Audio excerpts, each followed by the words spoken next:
Hai kamu, para pejuang hidup dimanapun berada. Senang sekali kita bisa bersua lagi di sini. Semoga harimu selalu diwarnai kebaikan dan semangat membara. Ya, coba deh, pernahkah kamu merenungkan pertanyaan ini? Apa sih arti cinta pada diri sendiri buatmu? Atau mungkin pertanyaan yang sering bikin kepala kita berasap. Jangan-jangan self-love itu cuma topeng buat sikap egois ya? Aku paham betul. Kebingungan ini sering menghantui banyak orang. Niat hati mau mencintai diri sendiri, takut dicap egois, dibilang narsis, atau dianggap nggak peduli sama orang lain. Padahal, dua konsep ini, cinta pada diri sendiri dan egois, itu ibarat siang dan malam loh. Di video kali ini, kita akan bongkar tuntas konsep self-love yang sebenarnya, yang jauh dari kesan egois. Kita akan kupas tuntas bagaimana caranya menumbuhkan rasa cinta pada diri sendiri, secara sehat dan aplikatif dalam keseharianmu. Ingat ya, ini bukan ajang pamer atau merasa paling hebat. Justru, ini adalah langkah awal membangun pondasi terkuat dalam hidupmu. Hubungan yang harmonis dengan dirimu sendiri. Sudah siap untuk menyelami rahasianya? Yuk, langsung saja kita mulai dari segmen perdana. Baik, mari kita tegaskan dulu. Sebetulnya, apa sih esensi dari self-love itu? Self-love itu bukan sekadar hedonisme. Bukan melulu soal hura-hura belanja atau liburan mewah. Lebih dari itu, self-love adalah sebuah sikap penghargaan terhadap diri sendiri. Caranya, melalui tindakan nyata yang menopang pertumbuhanmu, baik itu pertumbuhan fisik, mental, maupun spiritual. Sederhananya begini, ini adalah tentang bagaimana kita mengisi ulang energi dan merawat diri, sehingga kita bisa beroperasi secara maksimal. Dan pada akhirnya, dengan kondisi diri yang prima, kita pun bisa memberikan kontribusi terbaik untuk orang lain. Ini bukan tentang merasa lebih superior dari siapapun, tapi ini tentang keyakinan bahwa kamu sudah cukup baik dengan segala kelebihan dan kekuranganmu. Kamu berharga, apapun adanya dirimu saat ini. Nah, sekarang mari kita telaah perbedaan mendasar antara self-love dan egois. Dua hal ini seringkali tertukar, padahal maknanya sangat kontras. Self-love, bayangkanlah ini sebagai tindakan memprioritaskan kebutuhan diri agar kamu bisa berfungsi optimal dan menyebarkan dampak positif. Jadi, kita peduli dengan kesejahteraan pribadi, namun juga dengan kesejahteraan orang lain. Kita tahu kapan harus istirahatkan untuk menghindari kelelahan ekstrem. Kita tahu kapan harus menolak permintaan agar tidak kehabisan energi. Semua itu demi kebaikan yang lebih besar, bukan cuma demi kepentingan pribadi, egois. Nah, kalau egois ini adalah kebalikannya. Sikap egois muncul ketika seseorang hanya berfokus pada kebutuhan dirinya sendiri, tanpa sedikit pun mempertimbangkan, apalagi merugikan orang lain. Ini adalah tentang mengejar keuntungan pribadi tanpa ada empati sama sekali. Misalnya, dalam konteks pemasaran digital, ada yang berpendapat adalah egois jika Anda tidak langsung berjualan di email, karena pemikiran itu hanya tertuju pada keuntungan finansial tanpa membangun kepercayaan atau nilai bagi penerima email. Jauh berbeda bukan? Untuk memudahkan pemahaman, mari kita analogikan dengan sebuah cangkir. Self-love itu seperti memastikan cangkirmu terisi penuh terlebih dahulu. Mengapa penting? Karena jika cangkirmu kosong melompong, bagaimana mungkin kamu bisa menuangkan air untuk orang lain? Bagaimana kita bisa membantu atau memberi kebaikan jika kita sendiri tidak punya apa-apa lagi untuk ditawarkan? Jadi, dengan mengisi penuh cangkir kita akan memiliki lebih banyak kapasitas untuk memberi dan berbagi. Ini bukan hanya untuk diri sendiri, tetapi juga untuk kebaikan lingkungan di sekitar kita. Sudah tercerahkan perbedaannya? Kalau sudah, mari kita melangkah ke segmen berikutnya untuk menggali lebih dalam mengapa self-love itu begitu krusial bagi perjalanan hidup kita. Oke, sekarang kita sudah mengurai benang merah antara self-love dan egois. Semoga tidak ada lagi keraguan di benakmu ya. Nah, kini saatnya kita melangkah ke pertanyaan yang tak kalah fundamental. Mengapa mencintai diri sendiri itu begitu vital dalam hidup kita? Apa saja buah positif yang bisa kita petik jika kita mempraktikkan self-love secara sehat? Teman-teman, dampaknya luar biasa loh. Self-love itu bukan sekadar cara untuk merasa senang sesaat, tapi ia membawa resonansi positif yang mendalam di setiap aspek kehidupan kita. Mari kita telaah satu persatu. Yang pertama, self-love adalah kunci utama menuju kesehatan mental yang lebih prima. Bayangkan saja, jika kita terus-menerus melontarkan kritik pada diri sendiri, merasa serba kurang, atau sibuk membandingkan diri dengan orang lain, bukankah stres, kecemasan, bahkan depresi akan mudah bertamu. Nah, dengan self-love, kita belajar menerima diri seutuhnya, lebih berlapang dada dengan setiap proses yang kita jalani. Alhasil, pikiran pun menjadi lebih jernih dan damai. Stres mereda, kecemasan pun perlahan sirna. Kedua, self-love menjadi pendorong kuat untuk meningkatkan kepercayaan diri dan harga diri. Saat kita mencintai diri, fokus kita akan beralih pada potensi unik yang kita miliki, bukan lagi pada perbandingan yang kerap memicu rasa minder. Kita jadi lebih teguh pada kemampuan diri, lebih berani melangkah mencoba hal baru, dan tidak mudah goyah oleh opini orang lain. Singkatnya, kita akan melangkah dengan keyakinan yang lebih mantap. Ketiga, self-love adalah fondasi untuk membangun hubungan yang lebih sehat. Ini bagian yang sangat menarik. Ketika kita mencintai diri sendiri, kita tidak akan lagi menggantungkan kebahagiaan atau mencari validasi dari orang lain. Kita tidak akan terjebak dalam pusaran keputusasaan mencari perhatian atau pengakuan.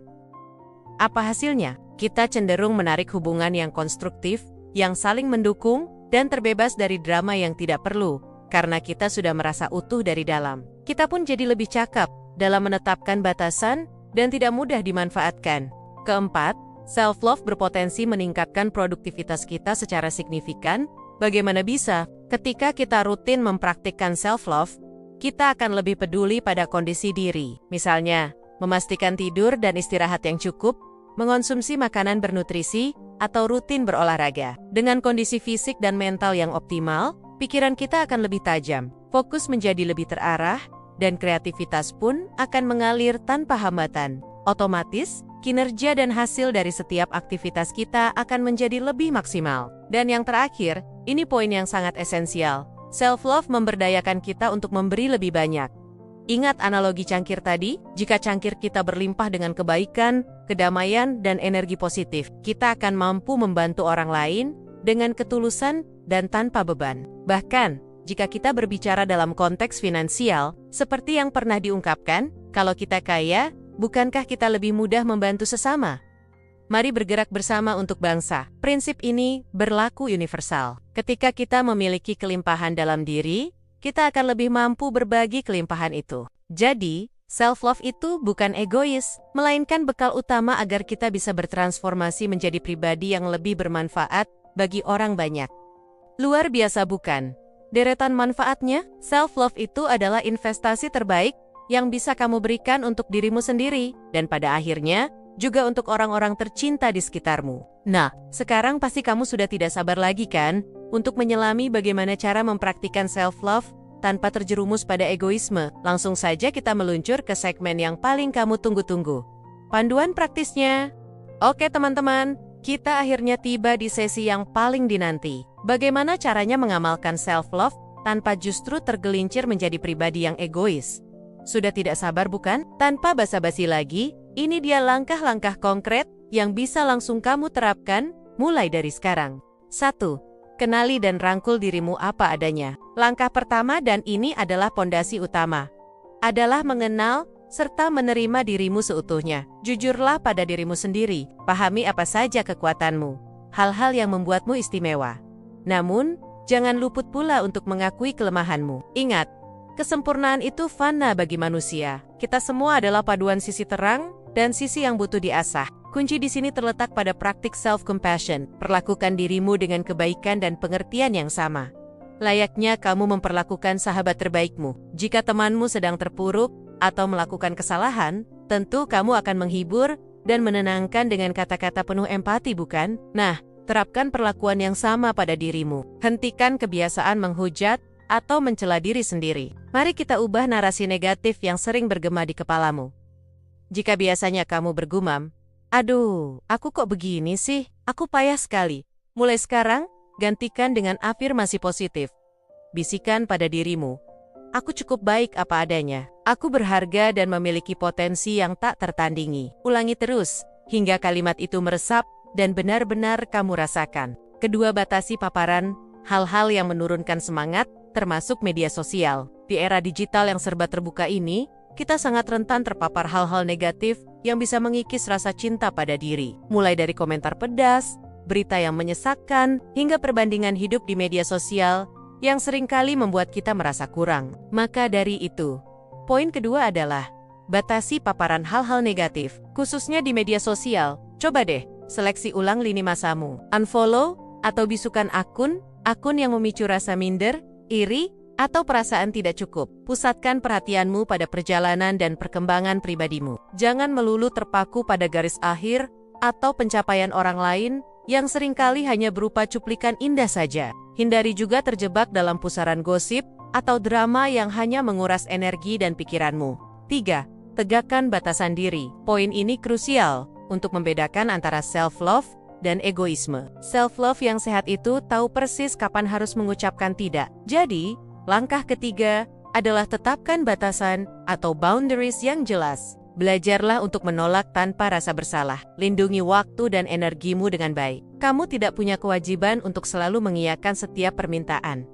Apalagi jika itu membuatmu kelelahan atau mengorbankan dirimu sendiri. Prioritaskan kebutuhan pribadimu, namun pastikan tanpa sengaja merugikan orang lain ya. Ini tentang menjaga keseimbangan, bukan semata-mata memikirkan diri sendiri. Keempat, utamakan kesejahteraan pribadi. Seringkali hal ini dianggap remeh, padahal dampaknya sangat besar. Utamakan kesejahteraan dirimu. Ini berarti perhatikan kebutuhan dasar dan kebahagiaanmu. Pastikan kamu mendapatkan tidur dan istirahat yang cukup. Percayalah, kurang tidur itu bisa menjatuhkan mood dan produktivitas kita secara drastis. Konsumsi makanan bergizi dan hindari makanan olahan berlebihan. Berolahraga secara teratur, tidak perlu yang berat, jalan kaki atau yoga saja sudah sangat membantu. Dan yang tak kalah penting, sisihkan waktu untuk hobi atau kegiatan yang kamu nikmati. Bisa membaca buku, melukis, bermain game, atau sekadar menikmati secangkir kopi di teras. Bahkan, sempatkan waktu untuk menyendiri dan merenung.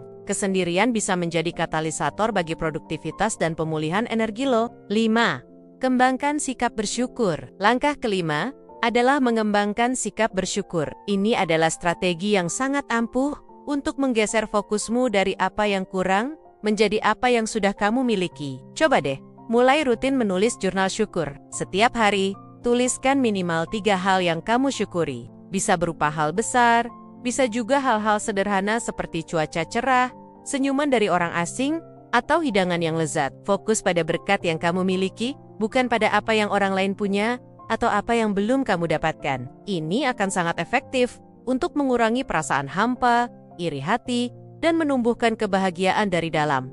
6. Pusatkan perhatian pada tujuan hidup personal. Terakhir di segmen ini, pusatkan perhatianmu pada tujuan hidup pribadimu. Miliki tujuan yang jelas dan bermakna, yang benar-benar berasal dari dirimu sendiri. Ini bukan tujuan yang didikte oleh ekspektasi orang lain, melainkan yang selaras dengan nilai-nilai dan impianmu. Ketika kamu memiliki tujuan pribadi, kamu akan fokus pada langkah-langkah untuk meraihnya. Ini akan menghindarkanmu dari kebiasaan membandingkan dirimu dengan pencapaian orang lain. Kamu jadi lebih termotivasi dan merasa memiliki arah yang pasti dalam hidup. Nah, itu dia 6 langkah praktis untuk menumbuhkan self-love tanpa terjerumus pada egoisme. Bagaimana? Tidak terlalu rumit bukan? Intinya adalah memulai dari hal-hal kecil dan menjalankannya secara konsisten. Jika sudah menguasai cara mempraktikkannya, sekarang muncul pertanyaan penting berikutnya. Bagaimana kita bisa menjaga self-love ini tetap menyala dalam jangka panjang? Temukan jawabannya di segmen penutup setelah ini ya. Oke teman-teman, kita sudah menyusuri berbagai hal penting, memahami esensi self-love, mengapa ia begitu krusial, hingga langkah-langkah praktis untuk memulainya. Namun, ada satu poin krusial yang tak boleh terlewat. Bagaimana caranya agar nyala api self-love ini tetap membara dalam jangka panjang? Sebab, ini bukan lomba lari cepat, melainkan maraton panjang bukan? Ini dia rahasianya. Pertama, konsistensi adalah napas utama yang paling mendasar. Ingatlah selalu bahwa self-love itu adalah sebuah perjalanan tanpa henti. Bukan sekadar garis finish yang sekali tercapai langsung selesai. Akan ada momen-momen di mana kamu merasa terpuruk, keyakinan diri goyah, atau bahkan kembali terjebak dalam lingkaran kritik diri. Itu sepenuhnya normal kok. Yang terpenting adalah kemampuanmu untuk bangkit kembali mempraktikkan ritual self-love-mu, dan tidak menyerah. Jadikan konsistensi sebagai napas harianmu dalam menjalani langkah-langkah yang sudah kita bahas tadi. Sedikit demi sedikit, lama-lama akan menjadi kebiasaan yang mengakar. 2. Bentuk lingkungan yang mendorong pertumbuhan. Sadarkah kamu lingkungan di sekitarmu punya pengaruh yang luar biasa besar terhadap dirimu. Oleh karena itu, langkah kedua adalah membangun lingkungan yang benar-benar mendukungmu. Kelilingi dirimu dengan orang-orang yang menebarkan energi positif, yang selalu mendukung setiap langkah pertumbuhanmu, yang membuatmu merasa dihargai, dan yang bisa menjadi sumber inspirasi. Sebaliknya, hindari atau batasi interaksi dengan individu-individu yang toksik, yang gemar merendahkan, atau yang hanya menguras habis energimu.